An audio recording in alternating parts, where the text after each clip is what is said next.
Hi there, I'm Tom. Welcome back to Tom's Grinder Lab. This is part 4 in a series of 5 on how to enjoy great espresso. In the intermediate part, this part here, we're focusing on how to extract more flavor. Now, it's really important that you have actually already viewed part 1, which was how to eliminate the 3 biggest mistakes that people make when trying to enjoy great espresso. That you have a quick look again at part 2 if you haven't already done so. The bean, the barrel, the burr, the barista, the brewer, and the brain. This is the big picture, strategic kind of helicopter view of what it takes to create great espresso. And the reason that is particularly important that you understand in the context of part 4 is that we're starting to fine tune the flavor in the cup now to get more flavor and get the flavor you want on a full spectrum, which we'll talk about in a moment. But the fastest and the easiest and the least expensive way to enjoy the flavor you want in the cup is to play with different beans. You can't get out of a bean what's not in the bean. To play with different roast styles, a light, a medium, a dark roast. Find out what you like. It's only really then, when you've done that experimentation here, that buying a more expensive grinder is going to make sense. Because once we get here, we're really starting to fine tune the flavor in the cup. So that context is very important. And of course, in part 3, I covered all of the basics that you need. This was the puck prep. This was the how to do a pour. This is how to look like in a pour, what a pardon me, a bad pour looks like, and what a good pour looks like. So this is really important, and all of that sets the scene for this part, this intermediate part on how to extract more flavor. Let's have a look at our agenda. Going to talk about the spectrum, grinders, including single ghost, water temperature, what goes in the basket itself, paper filter, slow feed, slow RPM, shaken versus stirred. Should you be using a blind shaker, or should you be using a WDT tool such as a puck rate? Now, spoiler alert, I'm not going to spoon feed you the answers to part 5 and part 6. And the reason is twofold. One is I want to teach you how to fish and not simply hand you the fish. You know, the old thing, you give someone a fish and you feed them for a meal, teach them how to fish and you feed them for a lifetime. So I'm going to share with you some thoughts on this and how you can determine what is better for you and your taste buds when we get through here. And later on in a different video, I will be doing some blind taste tests, slow feed versus fast, hot start versus cold start, slow feed versus normal feed, dumping them in RPM, and we'll look at the whole issue of shaken versus stirred. I will touch on some thoughts here, but mainly these parts here are going to be very practical, and these parts here are going to be a forecast of what's to come and also how you can figure this stuff out for yourself. This concept here of the spectrum is really important, particularly if you're fairly new to espresso. It helped me understand what people were talking about on forums and on Reddit and places like that when they talked about like taste notes or clarity or body, etc. This is what I call the spectrum. And when you enjoy espresso, it'll be somewhere on this spectrum from subtle, so these are very subtle flavors, lighter flavors in the cup, to strong flavors in the cup. And there is no right or wrong. If you go to southern Italy and you have an espresso there, you'll find that they're up this end of the spectrum. If you go to a third wave espresso bar in Seattle or maybe Japan, you'll find that they're at this end of the spectrum. And you'll get people who like the strong flavor in their cup complaining that the stuff tastes like lemon juice. And you'll get the people at this end of the saying that, or the people who enjoy this end, they're only tasting charcoal. So there's not a right or wrong. If you like it in the cup, you like it in the cup, and that's right for you. So you don't need to throw stones at each other depending on where you are on the spectrum. My encouragement to you is to explore the spectrum and to start understanding some of the terminology that you're reading about. Most importantly, to blind taste, compare different coffees, different roasters, different ways of preparing the puck. But let me finish the overarching concept here. At this end of the spectrum, you've got clarity in the cup. And if you're a tea drinker, hopefully this helps you. You're looking at subtlety, you're looking at a lightness of flavor. You're looking at being able to taste possibly different taste notes in the cup, different tastes in the cup, different flavors if you like. At this end of the spectrum, we've got body. So here, as I mentioned a moment ago, you might have layers of different tastes in the same espresso in the cup. This end, it's more of a block. It's what I call like a slap on the taste buds. It's like boom. So comparison would be in tea, you could have maybe a white tea here with subtleties and different layers of flavors. You taste one flavor at the start, in the middle you're tasting something else, and you're tasting something else in the aftertaste. And up here, it's like a hot chocolate. It's just boom, and it's really enjoyable, but there is no subtlety to it whatsoever. Now, here's the thing. You're not going to get both the strong and the subtle in the same cup. Now, you'll get some burrs that are promoted as being able to do, both ends of the spectrum, to give you the good milk drinks and also give you this really light, Nordic roast or roast that have been dropped at first crack to this ultra light type roast.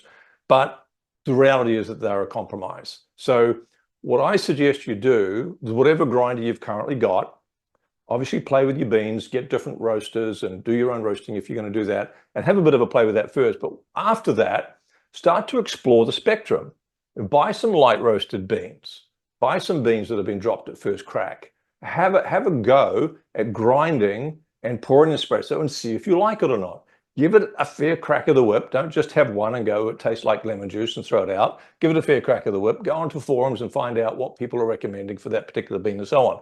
But explore the spectrum. That's my great encouragement to you. So just to put some more flesh on the bones here, at this end of the spectrum, you're going to be enjoying light roast beans, okay? And at this end of the spectrum, you're going to have dark roast beans. And this very often, if you have straight espresso, people are going to like a medium light, or a light bean.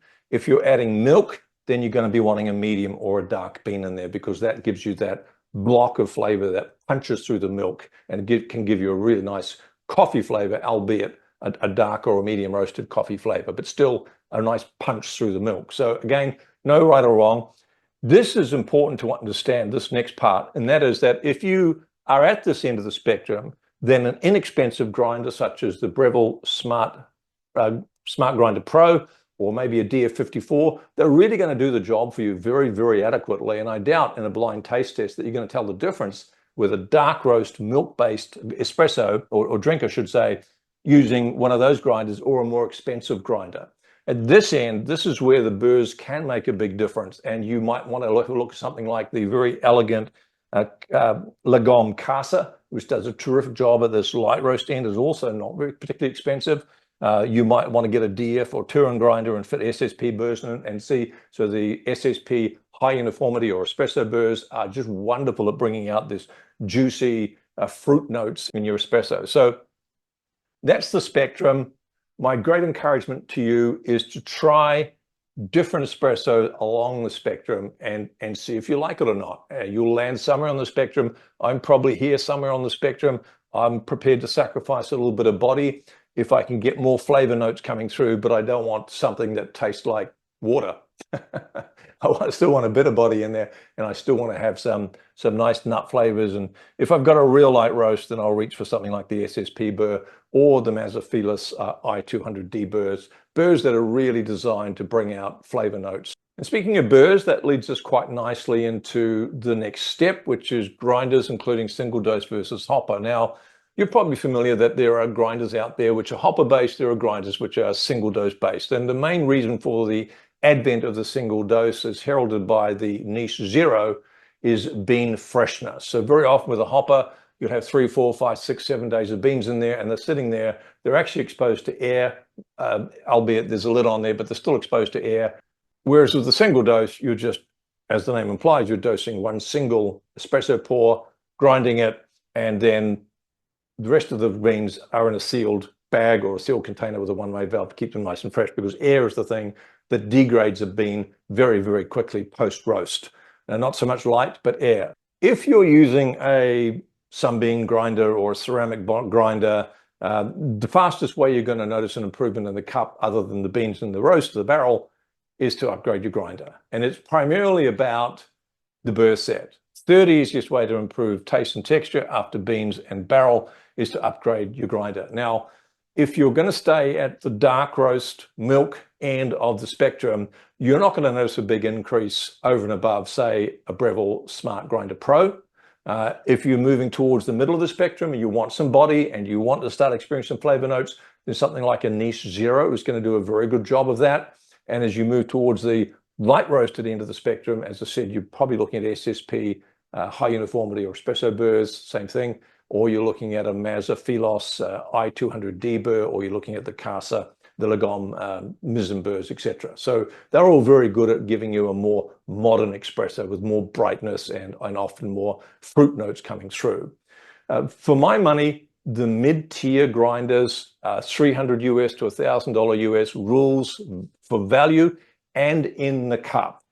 And the blind taste testing that I've done so far is I'm not noticing a difference between an 83 mil burr versus a 64 mil burr, and I'm getting terrific espresso out of some of the 48 mil conical burrs, not flat burrs, etc. So a lot of this is about the cut of the geometry of the burr and how the blades are actually cut and what it's bringing out of the bean.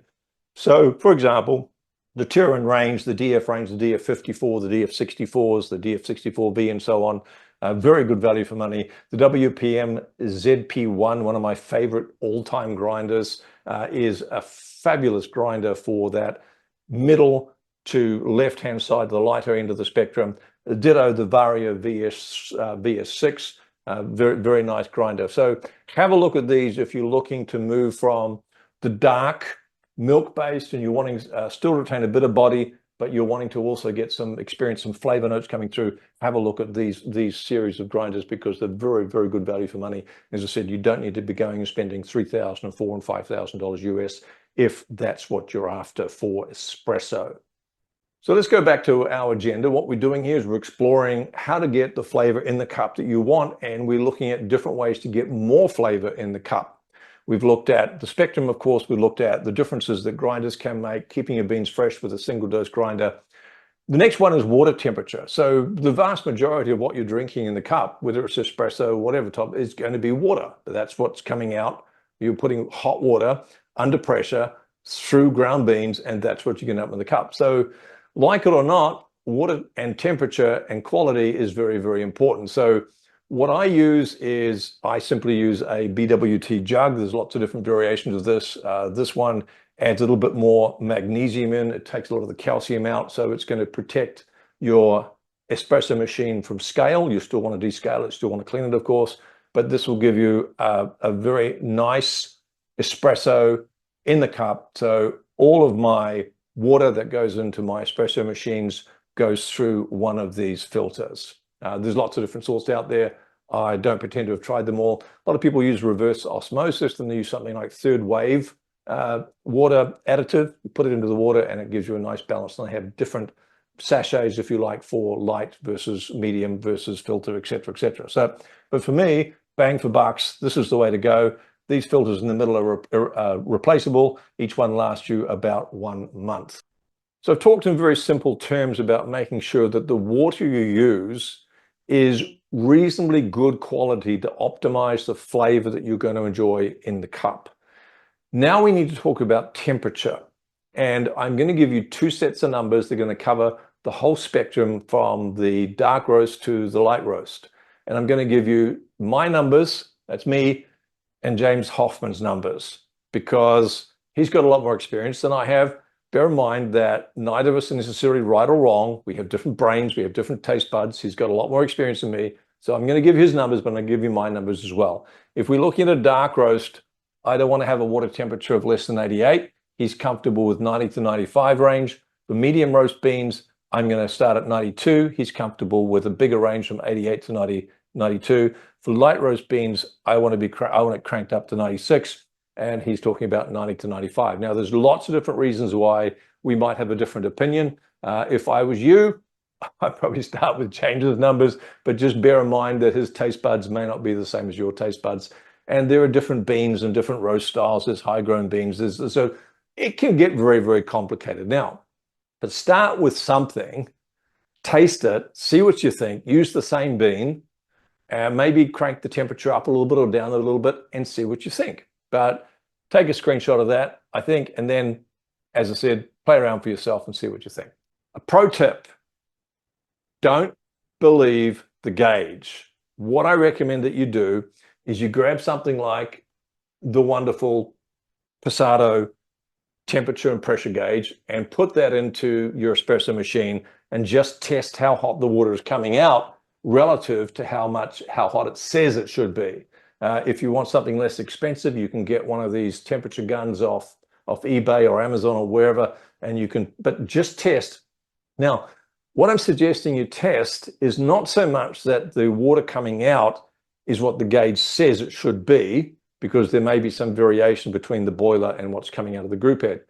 What I'm after is consistency, so that if your gauge is saying you're getting 90-degree water, and perhaps the device you're testing that with is saying 86 or 80, I don't mind, so long as it's the same an hour after you heated the machine up and 2 hours after you heated the machine up. You see a lot of people on forums saying, I don't get it.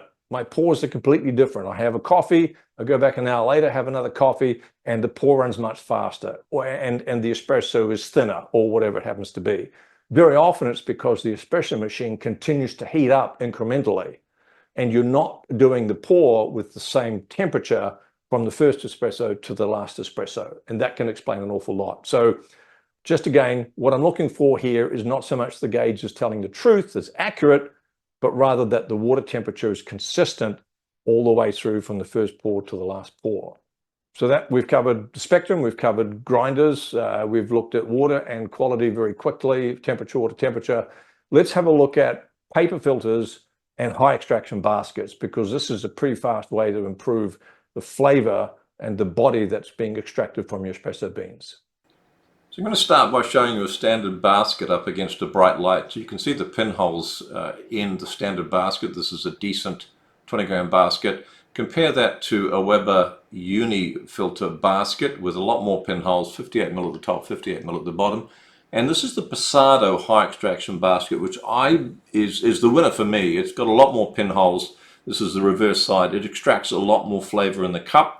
There you go, there's the Pesado on the left and the Weber on the right. Don't worry about the drops of water in the Pesado. It does clean quite well based on my own personal experience. I was sent this by Pesado along this beautiful portafilter handle, and I'm going to do another small review on this. It's a hybrid portafilter, so it can be adapted into a double spouted portafilter. So that's my recommendation, is you grab a hold of a high extraction basket such as the Pesado. If you don't want to go to that expense, what you can use is do what I'm showing you right here, which is simply to put a paper filter, 58 mil or whatever the appropriate size is for your basket, into the bottom, and that will help with the extraction. It's not, in my experience, as good as a basket, a high extraction basket I should say. And this little trick here, I use a paper filter on top, just to simply keep the group head clean and keep the grounds out of that. Alternatively, you can use one of these super thin puck shields. Okay, now let's have a look at the subject of slow feed and slow RPM versus dumping through RPM. So the theory here is very simple. You can either dump the beans in whole as bolus, or you can slow feed them, and I'm just using my normal dosing boat for the purpose of this video. Probably not one you would normally use to slow feed because it's a bit clunky. Doesn't really matter. The main point here is I'm not going to tell you which I prefer. I want you to do the tasting yourself and decide for yourself. Don't decide on someone else's video. Go ahead and do the blind taste test yourself and figure out which one you think is better. And finally, number 6, shaken versus stirred. And yep, here's the voiceover again. So as you may be aware, there is some controversy around whether we would enjoy better flavor in the cup through use of the blind shaker that I'm illustrating here, along with a spinny tool to finish it off. Again, you'll see that in a moment. Versus, say, the use of a puck rake or something like an AutoComb you see in the foreground, or a moonraker, whether your moonraker is the equivalent of the AutoComb. And which one is going to yield better results in the cup? I don't think there's any doubt that the blind shaker, together with this little spinny tool here, is going to improve extraction levels. But I'm not convinced that's going to end up being better in the cup. So I'm going to do a completely separate video series on this. I'm going to do a bunch of blind taste tests. We'll do side-by-side pours. I'll video them all. We'll see what the extraction is looking like, one versus the other at the bottom of the basket. And then after the blind taste test, I can tell you what my conclusions are. But I do have a different theory about the use of refractometers and particle analyzers, in that it's pretty hard to taste a number. So that's it from me. Hope you got a lot of value from part 4. Make sure you subscribe so that you're notified when part 5 comes out, when I'm going to discuss my views on refractometers and particle analyzers. And also, if you want to really optimize your espresso and have a great guide ready for troubleshooting, pop over to tomsgrinderlab.com and make sure you download my Espresso troubleshooting and optimization guide, because that can be a constant companion for you in your quest to improve the flavor you're extracting from your espresso. Cheers.